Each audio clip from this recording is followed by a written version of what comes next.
Hello, Anointed One, and welcome back to the channel.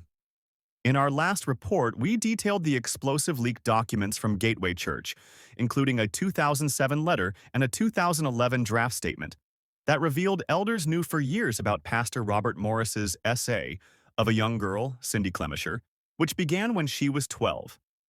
One of the key figures named in those documents was Jimmy Evans, former apostolic elder and pastor at Gateway Church, founder of XO Marriage, and host of the Tipping Point show on YouTube. The documents placed him in critical meetings where this was discussed. Now, Jimmy Evans has released a detailed statement addressing his involvement, claiming he too was deceived by Robert Morris.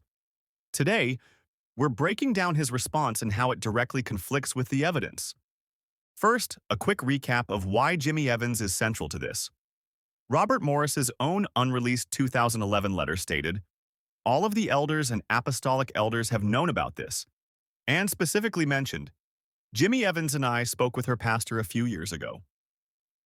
More importantly, a 2007 letter from Elder Tom Lane, detailing a meeting about the use, listed those in attendance: Shelby, Jimmy Evans, Olin Griffin, Robert, Steve, Kevin, and me. The letter states, "We discussed the past events involving Robert and Cindy Clemisher." Robert retold his account of the things that took place. These documents strongly suggest that Jimmy Evans heard the details of the events directly from Robert Morris in 2007. But his new statement paints a very different picture. In a message to his followers, Evans seeks to clarify his role. He begins by distancing himself from Gateway Church, stating, "Dear Tipping Point family, recently, Robert Morris, through his attorneys, released documents and statements in court. I want to be clear. I resigned from Gateway Church in October 2020, almost 5 years ago, after expressing serious concerns about the toxic leadership environment surrounding Robert Morris and the Gateway elders. His recent actions appear to be another attempt to deflect blame and distract from his troubling history. For the record, I was never part of Robert Morris's restoration committee in the late 1980s. I first met him in the mid-1990s while he was at Shady Grove Church.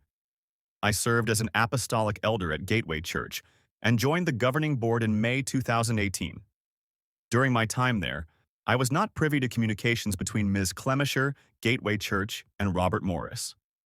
Before Gateway Church's launch in 2000, Morris shared with me that he had, in his early 20s, an affair with a woman. At Robert Morris's request, I traveled to Oklahoma with him to meet the pastor of the church where Ms. Clemisher attended. Morris informed me she was the woman involved in his past affair. I understood the purpose of the meeting was to address the situation pastorally. At that time, I was unaware of Ms. Clemisher's age or any details of the ABUSE.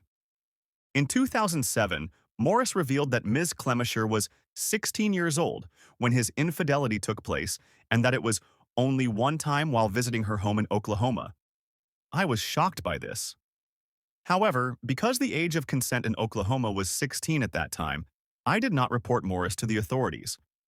Had Morris told me the truth about Ms. Clemisher's age and the extent of the ABUSE, I would have immediately reported him to the appropriate authorities. The chilling truth hit me when I read Ms. Clemisher's story in June 2024. I was horrified to discover that the ABUSE began when she was just 12 years old and continued for 4 years. I hold deep respect and sympathy for her for the immense suffering she has endured. My prayer is that those affected by this situation find strength and support in their journey toward healing. I am deeply remorseful for being an instrument in the lies perpetuated by Robert Morris, and I earnestly hope for truth and justice to prevail. Sincerely, Jimmy Evans. This creates a direct and unavoidable contradiction. The official 2007 meeting minutes say Robert Morris retold his account to a room full of elders, including Jimmy Evans. But Evans now claims the account he was given in 2007 was a lie, a watered-down version of events designed to seem legal and less severe. This raises a crucial question. What really happened in that 2007 meeting?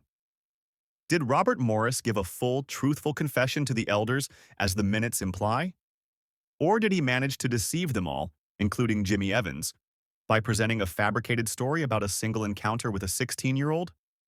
Or is Jimmy Evans lying now to save face? It's also important to compare this new, detailed statement with Evans's very first response when the scandal broke. In that initial statement released in June 2024, Evans said, "Tipping point readers, I was shocked and devastated by Cindy Clemisher's account, published this June, and applaud her courage to come forward. First and foremost, I pray for God's comfort to surround Ms. Clemisher, her family, and all those who know and love her." Prior to the launch of Gateway, Robert Morris shared with me that he had an affair with a woman in his early 20s. He represented that he stepped out of the ministry and was fully restored. I was unaware of anything like the allegations shared last week until I read Ms. Clemisher's story in the Wartburg Watch. In 2020, I resigned from Gateway Church. At that time, I formally severed all ties with Gateway after expressing my deep concern over the dishonest and toxic leadership environment created by Robert Morris and the Gateway leadership. As a result, Gateway removed all of my messages and materials from their website and store. Though my heart is heavy on this matter, I've chosen not to make a more formal statement than this as I have no details to add. I look forward to continuing to serve you on Tipping Point with content related to biblical prophecy.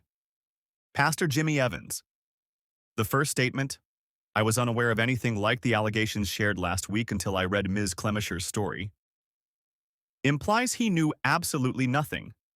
His new statement now admits he knew about an incident involving a teenager since 2007, but maintains he was deceived about her true age and the duration of the ABU's EE.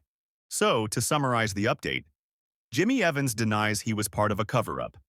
He accuses Robert Morris of actively lying to him and other elders about the victim's age. However, his account stands in conflict with the 2007 elder letter that states Morris gave a full retelling of events at a meeting Evans himself attended. This new statement adds another layer of complexity, pitting the word of one pastor against the written records of another. It forces us to ask who is telling the truth about what was known, and when. What do you make of this latest development? Do you believe Jimmy Evans's account, or do the 2007 documents tell the real story? Let us know your thoughts respectfully in the comments. Be sure to subscribe for continuing coverage on this important story. Thanks for watching.